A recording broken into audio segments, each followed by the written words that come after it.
কিছুদিন আগেই জানা গেছে সুরভির সঙ্গে প্রেম ভেঙেছে অভিষেকের। শোনা যাচ্ছে ফুলকি ধারাবাহিকের সেটেই মন দিয়েছেন নায়ক।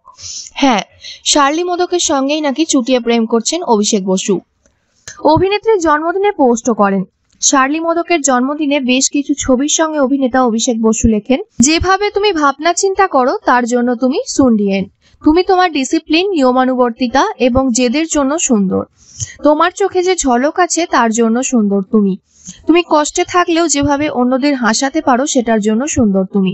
অভিষেক আরও লেখেন, না খালি তুমি লুকসের জন্য সুন্দর নও, তুমি তোমার মন আত্মার জন্য সুন্দর। রোজকার জীবনে যেভাবে পজিটিভ ভাবনা চিন্তা রাখো, কথা বলো সেটার জন্য সুন্দর। যেভাবে আনন্দ, শান্তি, সাফল্যর কথা ভাবো সেটার জন্য সুন্দর। তুমি এটাই ডিজার্ভ করো। তুমি খুব সুন্দর। হ্যাপি বার্থডে বন্ধু। এই পোস্টের সঙ্গে অভিষেক যে ছবিগুলি পোস্ট করেছেন সেগুলি দীপাবলি সময়ের ও জিমের ছবি। শার্লি এই পোস্টের নিচে লেখেন, ধন্যবাদ বন্ধু, সবটার জন্য ধন্যবাদ। অভিষেক বসু ও শার্লি মোদকের প্রেমের গুঞ্জন রটতেই তিনি জানান, যতদিন না প্রপার সেটেলমেন্ট হচ্ছেন তিনি এই বিষয়ে কিছু জানাবেন না। আপাতত তিনি কাজেই ফোকাস করতে চান।